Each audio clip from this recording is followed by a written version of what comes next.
You're watching the best. Fox 10 News at 6. Tonight at 6, more flooding in the high country. Creeks and rivers swell from recent rains and melting snow.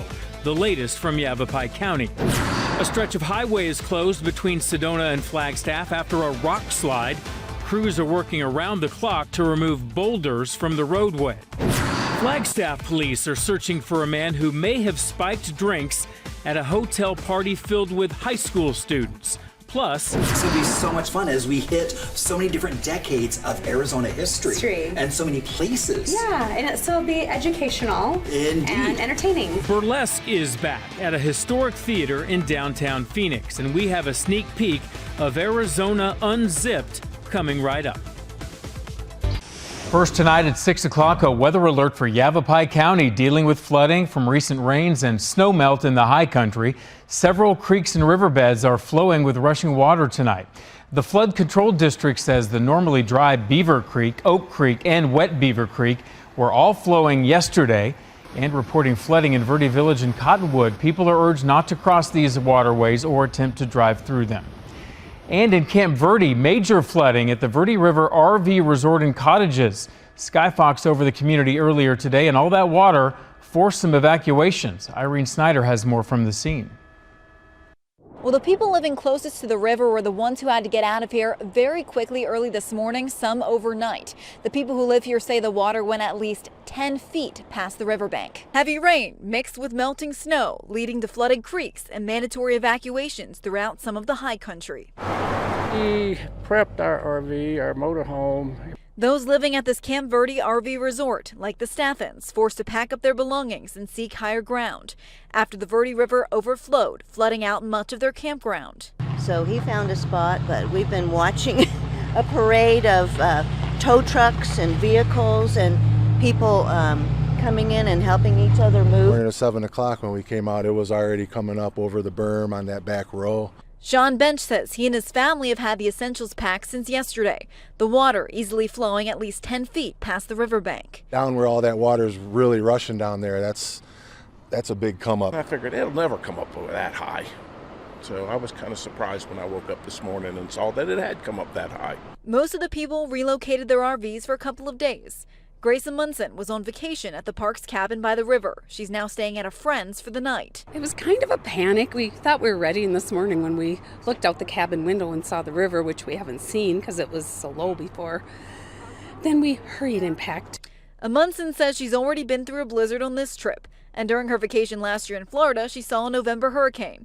One thing's for sure, she says you don't want to be vacationing with her. It's my fault. Sorry. Just don't follow you on vacation. Right. Steer clear when you see me coming. And people say they're expecting to be out of their homes for at least a couple of days, but there are some who lived a little further away from the water, still in this RV park on higher ground, who say they're not evacuating unless things get much worse. Reporting in Camp Verde, I'm Irene Snyder, Fox 10 News.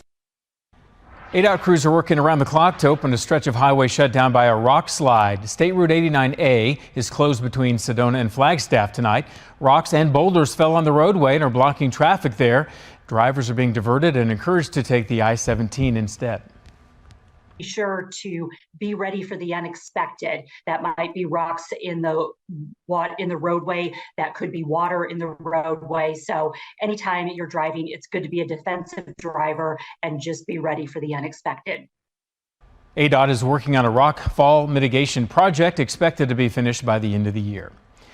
Back in the valley, a car with 4 teenagers inside crashes into a boulder and light pole during last night's storm, and the youngest passenger is the sole survivor. This was the scene in Mesa near Ellsworth and Guadalupe roads. The driver was 16, her passengers from 17 to 14. Nicole Garcia has more. Investigators don't believe foul play or impairment are factors in this case, that it's simply a tragic accident. The driver just 16 years old, her passengers between the ages of 14 and 17, and all 4 of the girls were wearing their seatbelts. A 14-year-old girl who was sitting in the back seat is the only one out of the 4 girls in this blue Ford Mustang who was not killed in this horrific crash.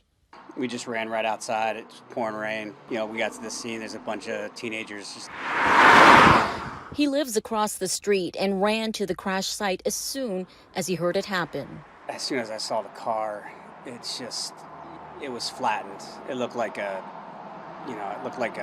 monster truck just went over it. Witnesses say the 4 girls who were inside the car were traveling with another carload of friends. According to police, the 16-year-old driver was changing lanes to the curb lane when the crash happened. The vehicle lost control, hit the curb, went up over the curb, struck a landscaping boulder, and then that caused the vehicle to flip over. As the vehicle flipped over, it spun around and impacted a light pole. For those who are parents of teenage drivers, this is their worst nightmare. I have a 15-year-old son. He's going to be 16 in a month. It just hits home, obviously. I spoke with some of my partners today, and I was like, I'm not sure I'm going to let my son drive right away. And it's raining. You just take the keys and you say, you know what? Rather be safe than sorry. And, it's just, these are decisions you're going to have to make as a parent. So it's so scary. It's so scary. Investigators say speed and weather are factors in this crash. The sole survivor remains in the hospital with serious injuries, and witnesses tell us all 4 girls went to Skyline High School in Mesa. I'm Nicole Garcia, Fox 10 News. A toddler is dead after a drowning in a backyard pool. It happened last night in Maricopa. Police say family members pulled the 2-year-old girl from the water at a home in the Cobblestone Farms neighborhood. She died this morning in the hospital. Police in Flagstaff are investigating after drinks at a high school party may have been spiked. It happened last weekend at the Doubletree Hotel for Coconino High School's JROTC ball. Police say the man in the video was wandering through the hotel before going in the ballroom. A chaperone approached him, and he said his name was Sergeant Major Travis Palmer, then quickly left the property. But about 20 minutes later, 7 students got sick, 6 girls and a boy, and some of them had to go to the hospital. Authorities are waiting on lab results to see if the drinks were spiked. They're not calling the man a suspect, but say they want to question him. If you recognize him, call Flagstaff Police. Still ahead, we hear from performers at a burlesque show at a historic theater in downtown Phoenix, the first of its kind in nearly 90 years. Plus, Arizona Snow Bowl is in deep. How much the resort added to its already incredible snowfall totals over the past 24 hours.